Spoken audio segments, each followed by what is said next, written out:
Planning Commission will begin the meeting by standing for the Pledge of Allegiance. I pledge allegiance to the flag of the United States of America, to the republic for which it stands, one nation, under God, indivisible, liberty and justice for all.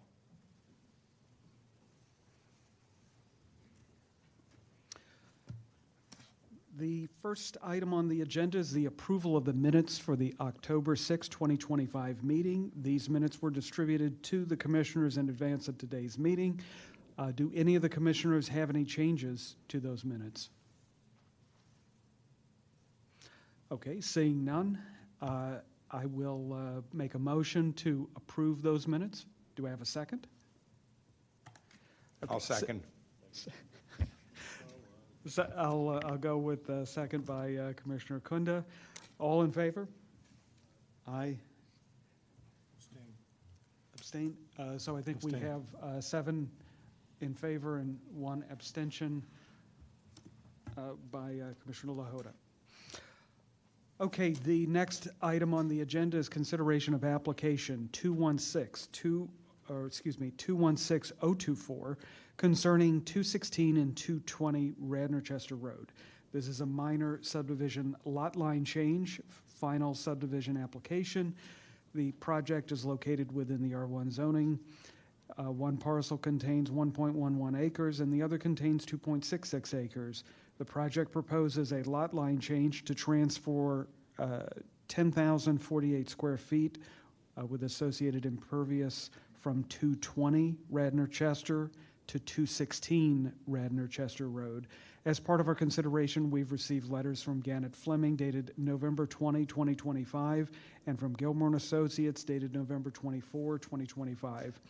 Notably, the Gannett Fleming letter concludes that the final submission, quote, adequately conforms to the Township of Radnor Subdivision Land Development and Zoning Municipal Code.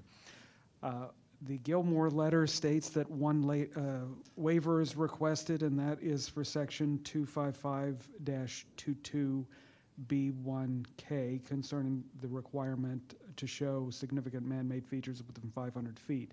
Here, the applicant has instead provided an aerial imagery beyond the boundaries.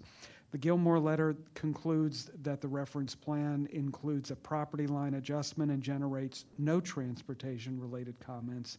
So those letters seem to be about as clear as they get.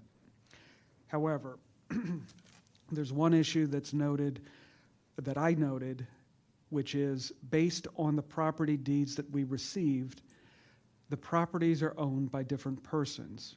The applicant is Barbara and Dwight Buechler, the owners of 220 Radnor-Chester Road, which is the property that would make the transfer. I did not see in the papers that were circulated to the commissioners anything from the owners of 216 Radnor-Chester Road, such as an agreement of sale or other documentation from those owners that would be receiving the property from this land lot line change. Based on the deed reviewed, the owners of that property are George and Barbara Rothaker. After the applicant presents, I would like for our solicitor, if he is here, and he is, to comment and opine on that issue. Is there a representative for the applicant present? Excuse me. Hello, Patrick Spellman, Site Engineering Concepts. We represent both applicants. The owners of 216 are here tonight. When you say both applicants, who are the applicants? We call them the two Barbs. So we have, trying to remember. So Barb and George Rathiker are right here. Okay. And then Barb and Dwight Buechler, who were supposed to be here, have not shown up yet. Okay, but as far as I understand, who is the applicant on the papers as submitted? Right. So it would be the owners of 220 Buechler, yeah, would be the ones, since they're giving up the property. We're listed as the applicant. Okay. Okay. So the property is located on Radnor-Chester Road, in between Route 30 and Conestoga Road. There is a barn on 220 that has been used by the folks at 216 pretty much forever, for several decades. This barn right here, this is the existing property line coming between the two houses and back in front of the barn. The intent here is to, and they have been leasing this barn for several decades. So the intent is to move the property line so it becomes officially part of 216, and a lease agreement would not be needed.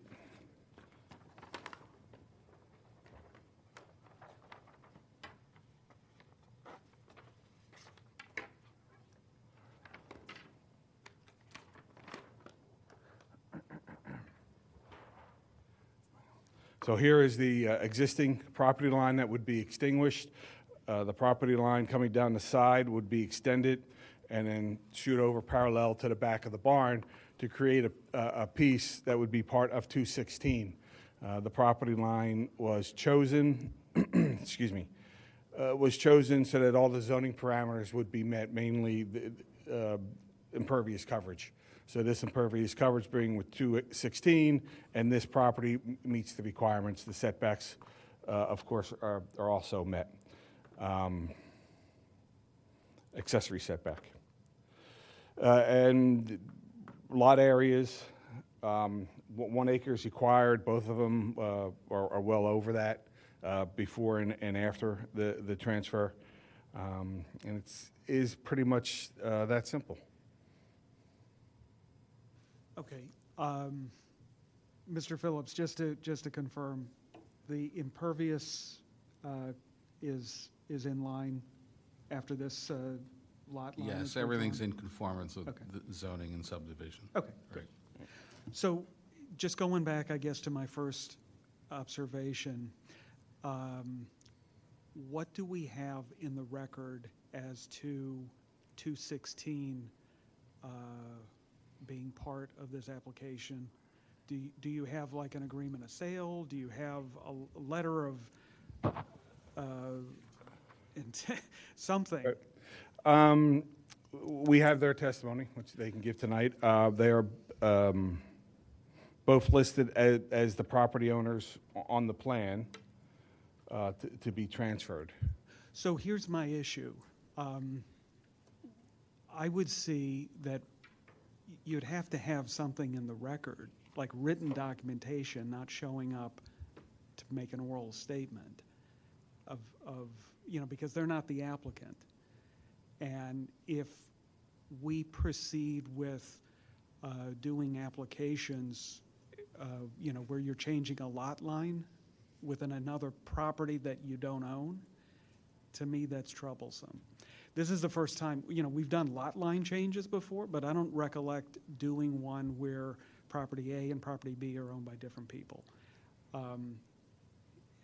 Do you know where I'm coming from? I do understand Okay. where you have your reservations. We didn't believe that there could be 2 applicants on the application, and the fact that the Buchers have signed it, the ones giving up the property seem to be the more the important piece, and that we have the owners here for 216 who are going to accept it. Oh, there. Hi. So the owners of 220 are here. Seems to me that it should be fairly straightforward and would alleviate any concerns.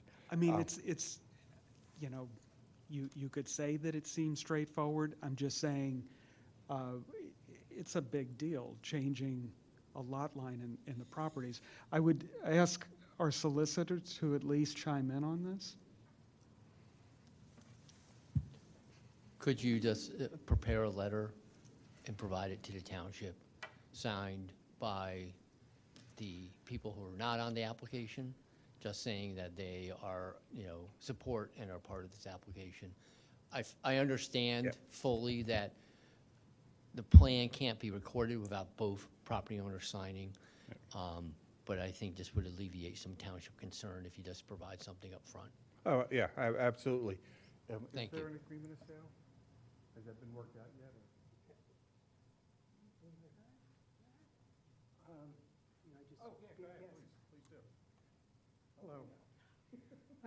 I have had a lease with them for 30 years. They had a barn, and Sir, what's your name? oh, I'm sorry, I'm George Rothacker. Thank you. And I have not, we had agreed that I could use their barn, which has no access as far as it's landlocked. To get to it, you have to go over our property, and we have no access to the front, to the barn. They have no access.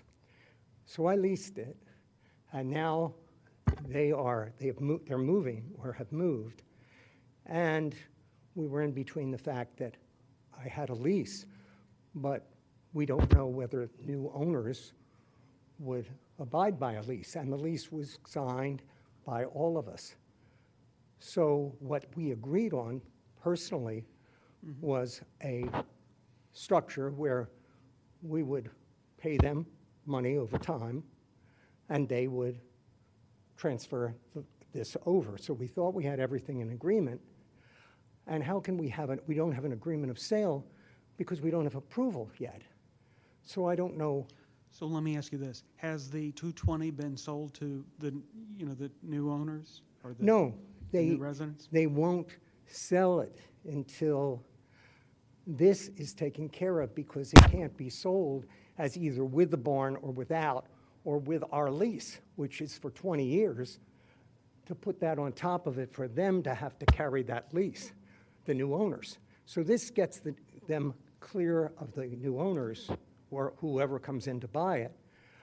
And I can still use it as I've been using it for several years for just personal gallery, but for, a storage of an antique car that I have. I'm not disputing or raising any issue with that, but just what you're saying, just all the more, in my mind, augments the significance of this, because now you're saying you're in the middle of a potential transaction to a new owner, and is that owner? No, No. no. Is 220 going to be sold to someone else? It is their plan to sell it, like it's all our plans to sell our property sooner or later, but they have not put it up for sale yet. But they're planning to. Is that what Yeah, you're- so before Yes. they put it up for sale, they want to get this encumbrance basically off their property. They have a lease sitting there, and you go to sell a property with this lease, giving this piece of giving use of the building to somebody else. It gets a little complicated for a new buyer. Totally So- understand. Pardon me? I totally understand. Yeah, so it is their intention to complete this land lot subdivision, so when they sell the property, it's free and clear. They won't have a lease associated with it. If I may, Please. Nick Camelia, the Buchlers are friends of mine, and actually I discussed this whole project with them previously and stated it was a lot line change. I agree with Peter. We can provide the township a letter saying that the intent is to do a lot line change and provide that area to the other party here. And I think we're in agreement that we can provide a letter to Peter on that, or to the township. Are you able to do that before we vote? Yeah, I can do it. You want me to do it now, or do you want me I could do it as a condition? How about a condition? Yeah, I think, a condition would work well, especially since Nick's here and says he's going to provide a letter. I'm, certainly fine with that. I mean, just to add to that, personally, I would, require it to be more than a letter, to be an sworn under oath. Sure, I mean, I can, I mean, it's. I'm a notary, so I can, Yeah, if yeah. you guys want to stop. I'm me just off I'm this just way, I saying, can it's do not it, a yeah. minor thing, Sure. redrawing lot lines between properties. Excuse me, couldn't you just do a agreement of sale that's contingent on approval? And just let that be They done? have to discuss what the consideration is going to be. I think that's why they were waiting for the approval. Obviously, this wouldn't this is not going to occur if by some odd chance they don't agree to what the consideration is, and this will just all go away. So are you, let me just ask, are you saying there's still an open item as to what the terms are going to be for the transfer of the? My understanding is, as was stated, that it's going to be over time. I don't know if they've agreed to a number yet. Yes, Or you have or you haven't? we have. Oh, you have agreed to a number. Yes, we have privately. Let's do an agreement of sale then. If you have a number, we can make a condition on this approval. Yes. We'll provide an agreement of sale as a condition. Okay, and as well as not only, you know, I guess the letter tying in with this application as well? Sure, we can do both, but yeah, the agreement would Yeah, provide that obviously it's all conditioned on approval here. okay. You know, and I get the concern. I mean, I understand it. And I understand, it seems like everything is fine. I'm just, you know, it's not something that I would take lightly. No, I would agree, you have to have something showing that there's Okay. an agreement between the parties. Okay. Mr. Solicitor, does that sound? Yes, I'm fine with either a letter or an agreement of sale. Either works for me. Thank you. Thank you. Yeah, I can do a letter agreement, perhaps. That would be the easiest thing, and just have everyone sign it. Okay, okay. Let me ask, is anyone else here to be heard on this application?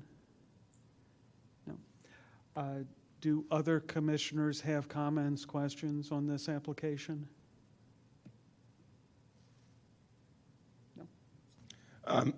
I would prefer the agreement of sale, and you've indicated that that's where you're going. So, thanks. Okay. Can I have a motion then on the application?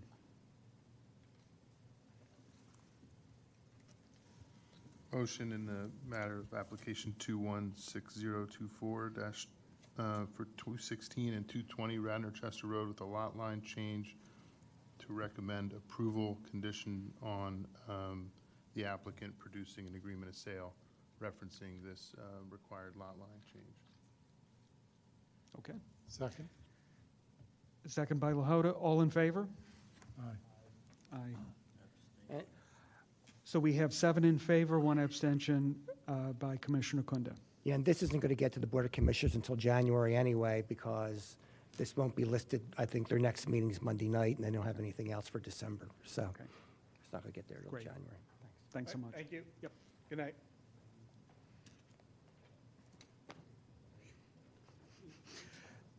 Okay, the next item on the agenda is consideration of application 216038 concerning 126 Garrett Avenue. The application is for the approval of land development for accessory structure and parking lot. As part of our consideration, we've received a letter from Gannett Fleming dated November 24, 2025, from Gilmore and Associates dated November 18, 2025. As recited in the Gilmore letter, the applicant proposes to remove existing garages and a portion of existing paving, walls and walkways to construct an accessory building for a private studio. The existing office and apartment uses will remain. Specifically, the project includes removal of existing accessory structures and a portion of the impervious surface to construct an accessory building and restripe the parking area to include dedicated parking spaces. The existing access to Garrett Road will be maintained. 2 notes for the applicant. First, the papers, as I see it, seek preliminary approval, but then reference that they'd like a waiver so that it can be handled as preliminary final. Second, given the content of the review letters, I would ask the applicant to start with the Gannett Fleming letter and then go to the Gilmore letter and address each of the points specifically raised in those letters. Is there a representative for the applicant? Yes, Nick Keneally representing the applicant. We also have Jim Musselman from Yon Engineering, who's a registered Pennsylvania engineer. This is, you actually have seen this. If you may recall, it was a zoning hearing. Appeared before the board previously. It was to construct a building in the rear of this lot owned by John Leslie, who's the father of Kevin Leslie, and also John, through his company, owns the property immediately adjacent to it. I guess that would be to the south, I guess, or west of it. You may recall this was, as I said, a property owned by the Leslies. It has a 2-bedroom apartment and a very small office building in this front building.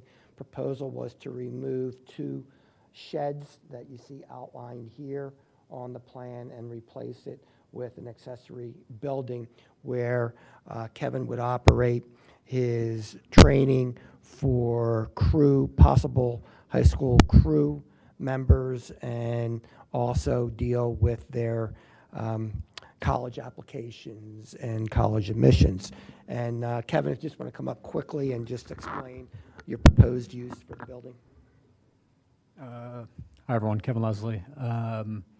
Yeah, so the intent is basically to have a structure for helping high school athletes, aspiring college rowers, get recruited, and also in extension to that through the college planning process and helping them navigate the recruiting process as a whole. So the facility itself would be used from a training perspective for those specific athletes, and then also in extension to that, I also work with them on the college process as well. And it did appear before the zoning hearing board. It was approved with a condition. It's basically one-on-one training, but the board did put a condition on it that could be possibly small groups, and so any small group could not exceed 8. So there is a limitation on the zoning condition regarding the number of people you may have in the group. One waiver, or a couple of waivers were requested. One is the one regarding indicating everything within 500 feet. And again, an aerial has been provided in the plan showing the properties within that area of 500 feet. Commissioner Vines, did you want me to start? Did you have a preference on which one I start with? Yeah, Gannett Fleming, if you would. Yeah, the Gannett Fleming letter mentions the fact that no more than 8 rowing patrons at a time are permitted on the site. It mentions that 14 off-street parking spaces must be made available. That was actually another condition of the zoning decision, is that 14 parking spaces be made available, and the site does call for 14 parking spaces. As was mentioned, we are asking for a waiver to have this considered as a preliminary final plan. It's already a developed lot except for the proposed building and the removal of 2 accessory buildings. That complies with all the zoning requirements except as otherwise granted by the zoning hearing board, which really had to do with use because it was kind of vague as to if the use was permitted or not. The other item on the Gannett Fleming letter was a concrete curb along the perimeter of the parking areas. It was asked, a waiver was asked for that as well. This, as I mentioned, is already developed site, does not have concrete curb, and so that's the reason why that waiver was requested from that requirement of the code. As to the Gilmore letter. If I could just stop you real quick. Sure. Mr. Phillips, do you have comment on the curbing that's being requested for? I have no waiver? objection to that, and if it was installed, it may change the path of the drainage of the existing site. Okay, so it's recommended to allow this waiver? I have no objection, correct. Very good. As to the Gilmore letter, again, was mentioned about the preliminary final, the 500 feet, the installing the curbing. Many of these comments are drafting comments, and there will comply. Number 1 deals with a legend for Garrett Avenue. Number 2, again, mentions a preliminary final and having it listed on the plan as a preliminary final. The number 3 was showing Garrett Avenue and the existing right-of-way and cartway. The existing right-of-way on Garrett is 33 feet, existing cartway is 24 feet, and it's just a request that it be listed on the plan.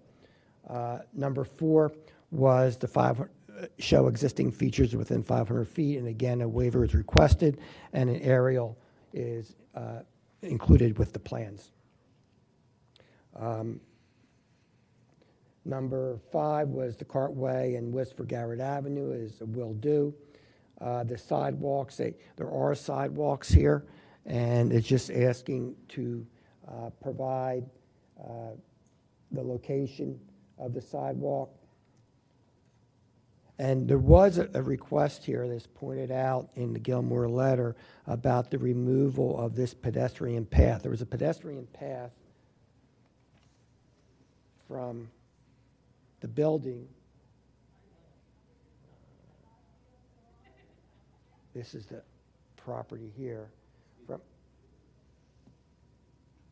Nick? Yeah. When I look at that photograph, and I look at the so-called 500-foot photograph, why can this be of such a much better quality than that? You mean,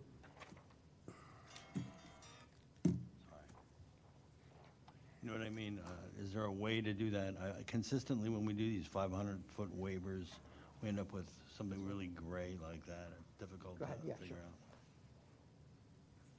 yeah, this is a Google aerial that I did for the zoning hearing, so I'll ask. Oh, is that Google? Yeah, that's a Google. Looks pretty sharp. Oh, no, maybe it wasn't. Did you guys provide me did you guys provide this to me? More like a drone. Oh, was it a drone? Yeah, it's, Oh, okay, yeah. okay. Some of them Sorry. we get drone aerials, which is nice, but we can't get them. We can't get them for every project. Can So you just say who you were? I'm Jim Musselman with Yawn Engineering. I'm the engineer for the project. So when we can't get an aerial drone like that, we end up using Google or Bing, whatever's clear, whatever the weather was better when they took it. We do, what you might be seeing is we do add some transparency to them so that they're not outweighing the line work that we try and show on top that is surveyed, or the LiDAR topography that we do show. So we could darken it, like we can darken those, make them not as transparent. I think that would be great. Okay. They're hard to read, is that what you're? This is almost impossible. I mean, you just happen to know it's Garrett Hill. There's tiny spots everywhere, and narrow lots, but, you know, that's not as good as what you just showed.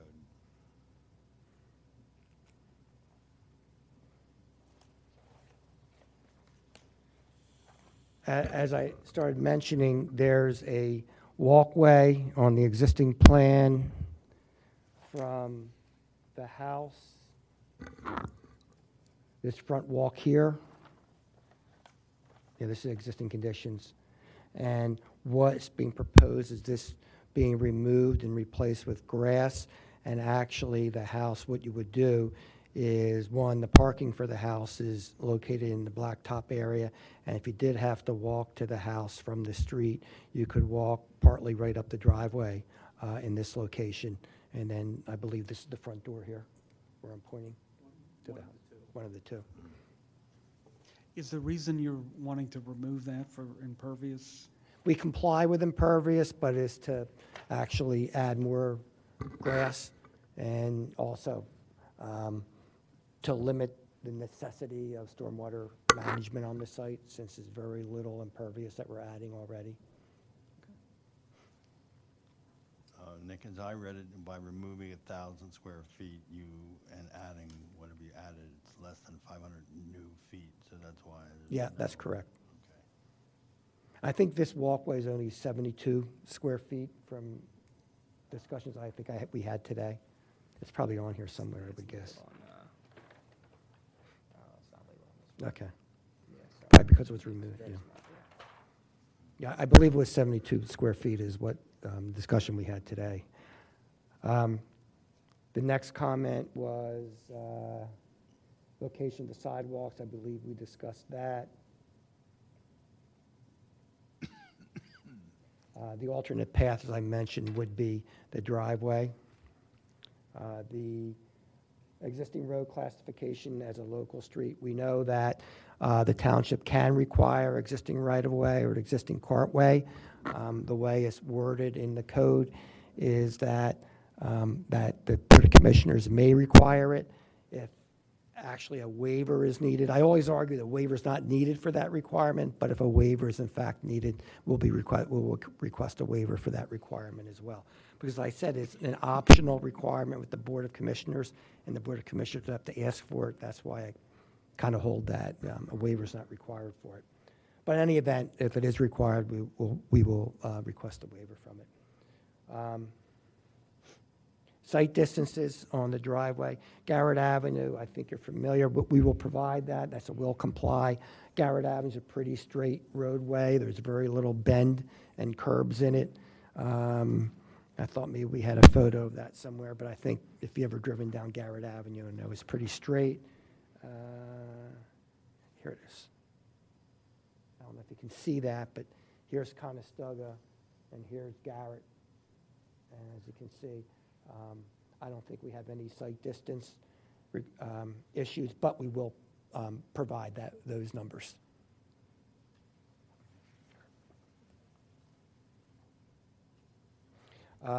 Again, number 9 is a drafting comment labeled the width of the existing driveway.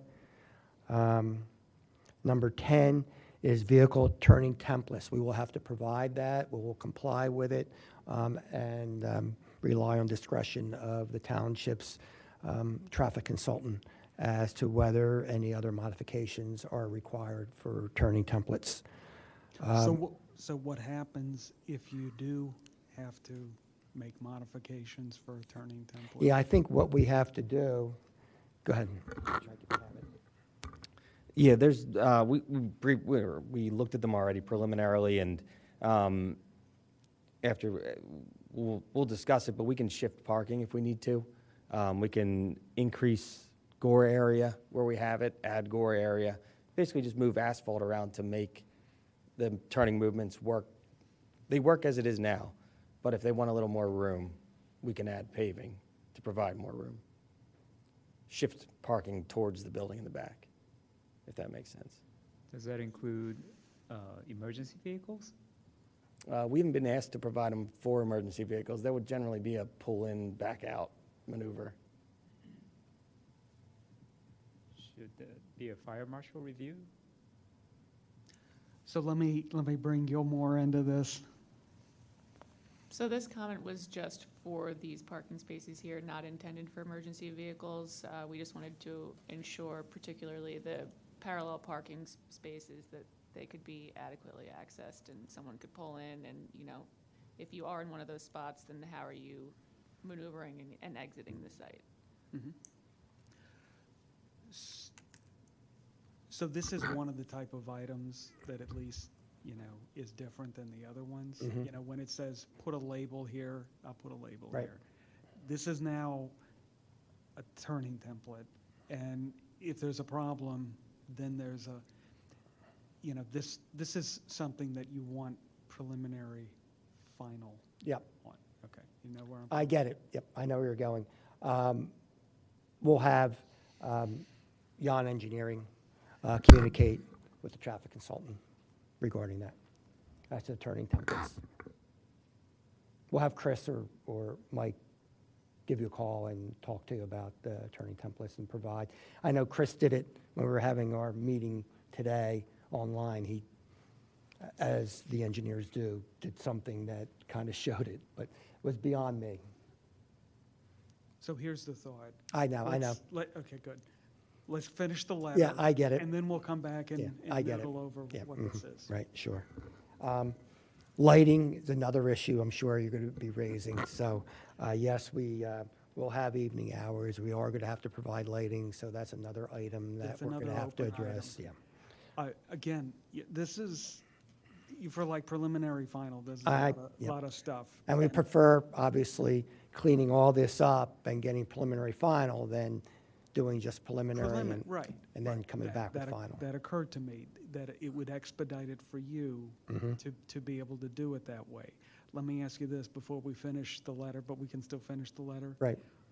it could come to the idea that it would make sense to table it Yes. for a month, allow you to do Mhm. all of these things, and then come back and we do it in one fell swoop. I would agree, and we've already discussed that. So, but I'll go through the rest of the comments. Thank you. The concrete curb we talked about.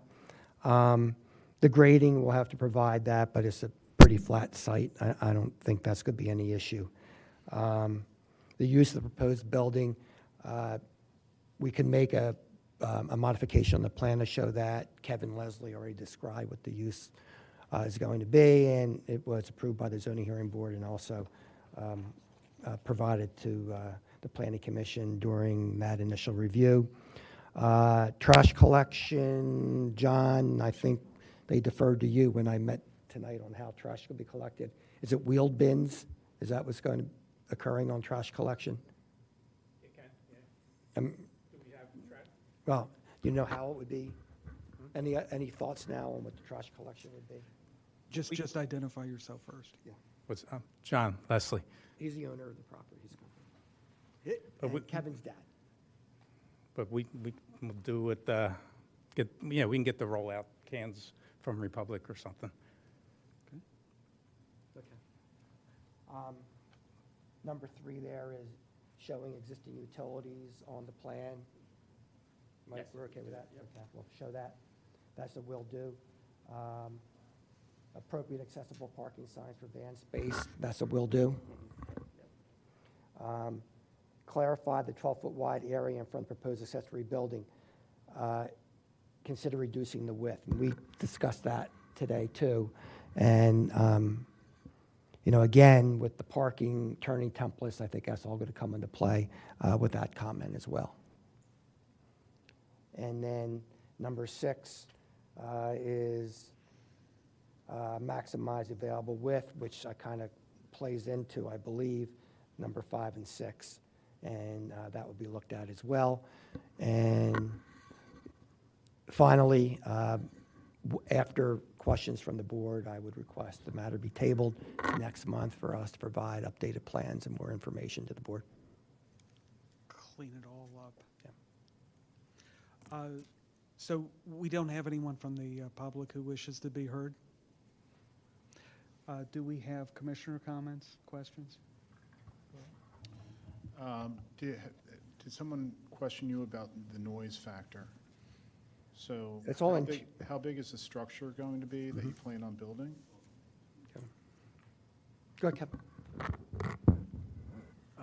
The structure, the new structure will be 1,200 square feet. So how many ergs do you plan on? So in the zoning hearing board, or in the zoning hearing a few months ago, we settled on no more than 8. 8 ergs. But the primary use of the structure would be for one-on-one training specifically. So the primary use is typically 1 to 2 athletes, but learn to row and development of the sport, there might be small group at times. Okay, I mean, just my concern is that, it looks like it's all commercial structures that's surrounding you from an adjacent standpoint, but in the back, it looks like it is residential, although I don't know how many feet back, because you do have foliage on Eachus Avenue, but has anyone raised that point or question about potential noise, music, whatever, maybe whether you have a bunch of athletes that are just cranking it on the erg and.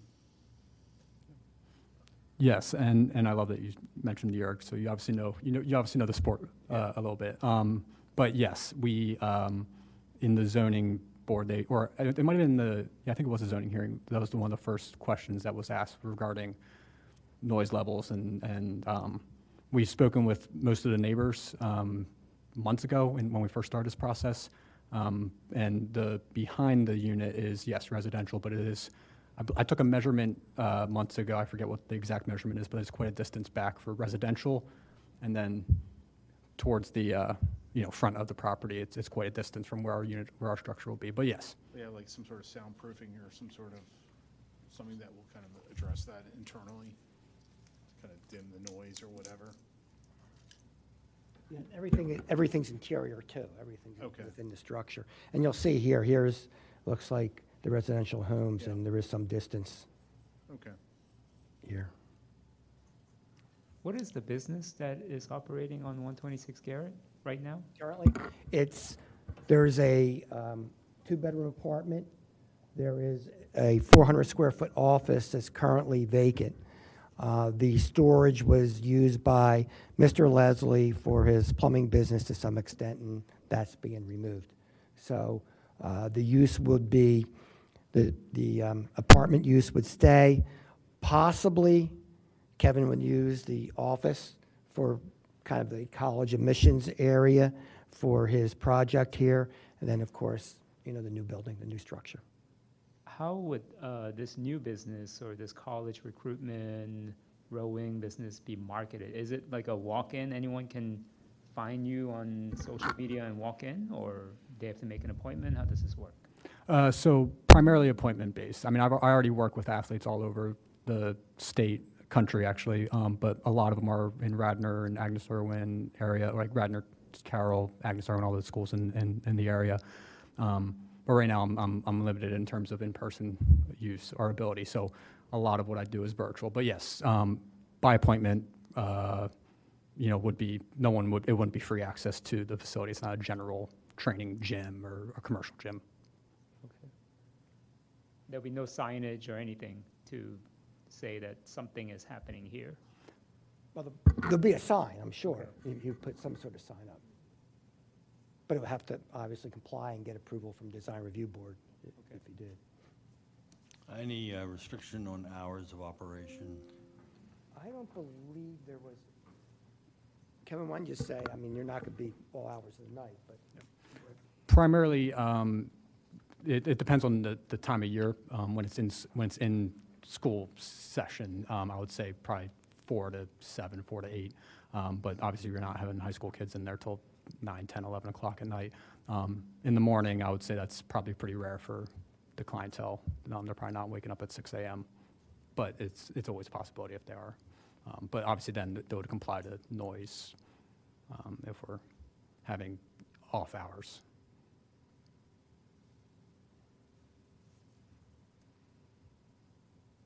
Okay. Any other commissioner comments, questions? Is a landscape plan required? I think they're going to Shade Tree tomorrow night. But I don't know how many there's no trees are being landscape removed. plan required as Yeah. part of this submission? I believe we addressed the landscape requirements. Basically, it has a perimeter fence, a stockade style fencing, the whole way around that handles the buffering.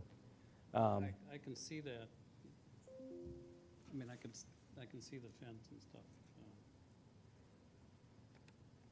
Just on the street view. What is the fence made of? I think it's wood, right? Yeah, wooden stockade fencing. And what's the height? 6. And that's a landscape fence? I mean, I'm asking about the- beautifying the property. I mean, just judging by the street view, it seems a bit challenged. Yeah, we just looked at it from an aspect of, does it meet the landscape requirements, buffering? And it mentions the existing fences in there as being acceptable. So that's all we looked at it from, not from beautifying. That would be more if they wanted to do that or not. So a landscape plan is not required? I would say we, Yeah, I forget I where know I we put have to the go to notes. Shade Tree, but it's here somewhere, but I don't remember where is it here? nah, that's the.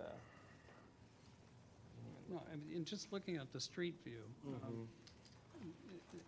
I have to say that the property doesn't quite look like some of its neighbors. Where Jeez. They're nicely Here- landscaped and, Here's the, pardon? here's the existing property and the other properties. I I'm I don't not know if saying it's- that they're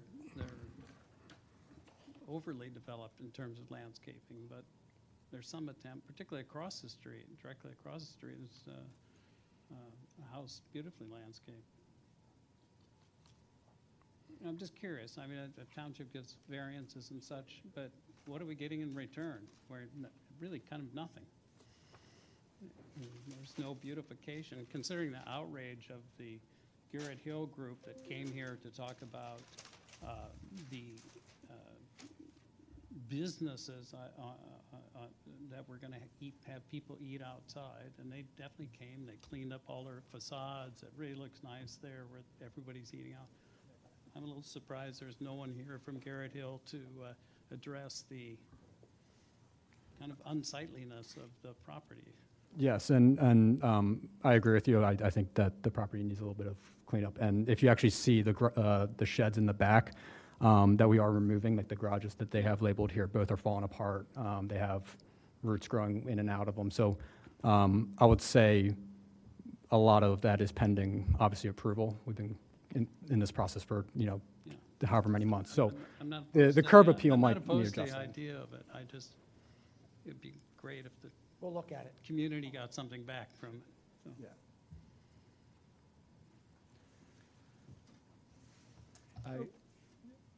Okay. Chairman Vines, I mean, I do have, I still retain my concern for fire and life safety issues in this building. Can the township provide some kind of review upon, I mean, the construction of this building, whatever the methods that they use, that it's fire rated, maybe it's sprinklered, I don't know.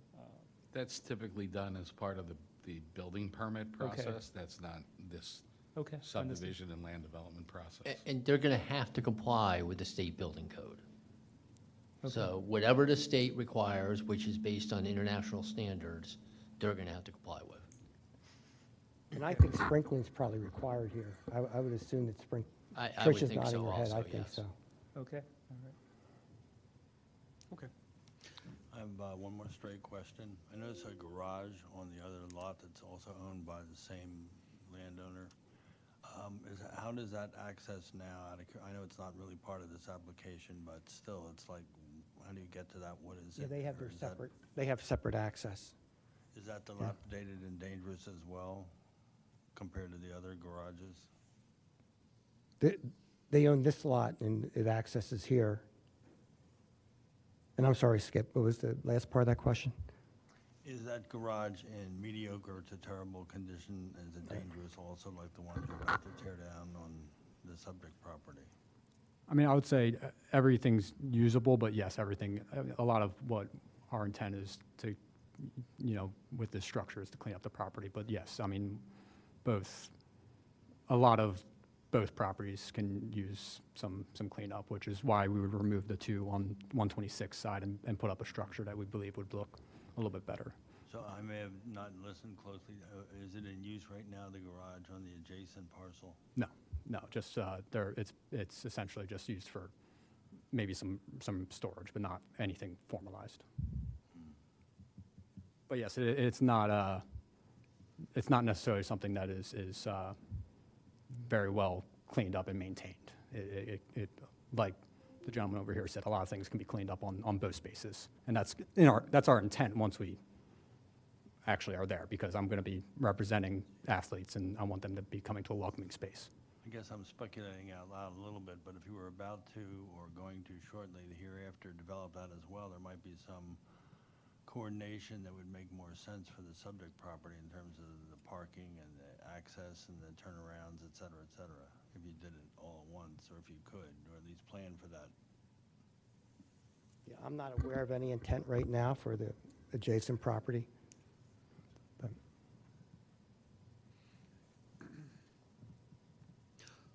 Okay. Any other questions, comments? Yeah, just one more.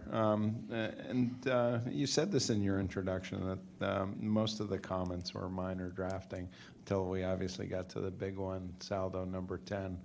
But I would say that you are going to get a little bit of time to work on this. It's not the fact that the comments are minor. We concur with that, I feel. But the volume of those comments, the number of those comments, and I think you can work that down. Thank you. Okay, Mr. Solicitor, question. If we're going to move forward with tabling this at the applicant's request, Is a vote needed? How do you handle it? There is, legally speaking, there is no vote needed to table it. Do believe this body in the past has taken votes to table matters, but that's more of Roger's Rules of Order. It's not a legal thing. Okay. And I would also provide an additional 30-day extension to the township to act on the plan. Okay, good enough? Good enough. Okay, then we will look for you to come back in a month. Thank you. And I ask that you take all of that time and clean up these issues, and hopefully we'll have a clean review next time. Thank you. Thanks for your time. Thank you.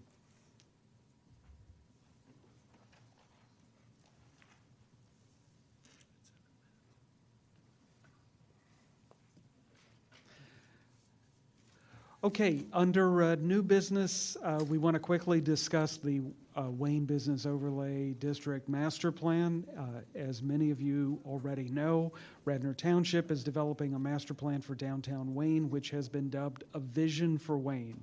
And it will serve as a roadmap for decisions on housing, historic preservation, open space, mobility, design, and land use, among other things.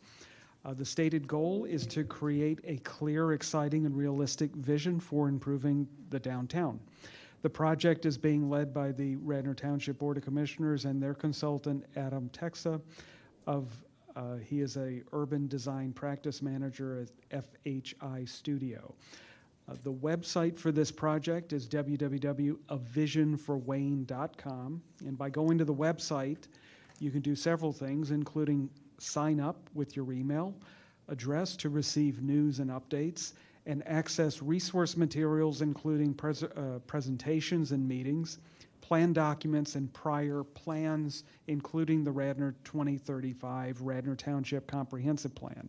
Specifically, you're encouraged to view the presentation of the Downtown Retail 101 from October 30th of this year, and the recording of the Board of Commissioners Project Kickoff from September 8th of this year.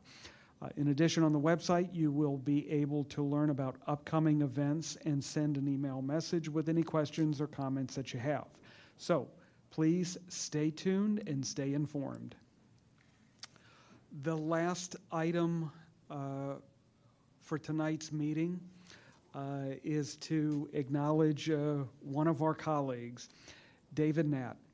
So this evening marks the end of the tenure for one of our colleagues, David Natt. David has now served 2 terms on the Planning Commission, totaling 8 years of service. And under the township's rules, commissioners are limited to 2 consecutive terms. So while the end of the 2 years has now come, David will be eligible thereafter to return at some point in the future to again serve on the Planning Commission, which I am confident he would like to do because he truly enjoys serving. As one of David's longtime colleagues on the Planning Commission, I've worked with David for the past, I believe, 7 years, together with the rest of the commission. We have collaboratively worked to study, discuss, and address many dozens of projects and applications throughout the township. David has brought not only keen intellect and passion to the role, but also his own professional expertise. Indeed, the township is really fortunate to have this type of caliber of service and dedication in the volunteers that take on the roles in serving on its commissions and boards. And I'd like to take just a moment to recognize David and the expertise that he's brought to the service on the Planning Commission. So David's professional life, he has worked in commercial real estate for the past 30 years. And during that time, he's developed, acquired, and financed commercial office, retail, and multifamily properties, both on a domestic and international level. David received a Bachelor of Science in Accounting from Drexel University and thereafter attended graduate school. So after he received an MBA in Finance and International Business from the NYU Stern School of Business, He worked for Citibank Realty Investment Advisors, where he acquired real estate on a national-wide basis. David then moved on to Tishman Spear Properties, where he was involved in buying and developing properties in Northern Virginia and Washington, D.C. Notably, he was also involved in purchasing one of my favorite buildings, the Chrysler Building in New York City. And after that, David worked for TIACREF for 17 years, where he served in several roles that included international acquisitions, in which he worked and acquired to develop commercial office buildings and retail in London, Madrid, Milan, Rome, Barcelona, Berlin, Mexico, and Canada. He's also responsible for managing a large multi-billion-dollar portfolio of residential properties and placing investments in real estate for private equity firms. Currently, David works for Avanath Capital, which is a West Coast-based private equity firm that specializes in affordable housing. And in that role, David is responsible for executing the company's ESG strategy and overseeing its portfolio utility spend. David grew up in Radnor, and he and his wife chose to return to Radnor to raise their 3 kids in 2014. Since that time, David's been active in the community. He has, those roles have included many years service to the Radnor Soccer Club, where he's run the recreational league and the club itself. And prior to serving on the Planning Commission, David spent several years on the Radnor Township Design and Review Board. While David's current tenure on the Planning Commission has come to an end, he hopes to rejoin the commission should the opportunity present itself. And I, for one, would say that Radnor would be most fortunate to again have David's service. So for now, I would ask that you join me in giving David Nat a round of applause for his dedication and service to the township. Thank you, David.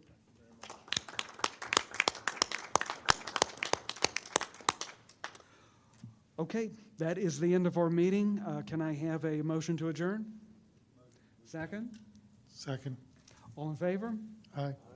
Okay, thank you very much. Have a good evening. Our next scheduled meeting is January 6, 2026. Shouldn't even be here.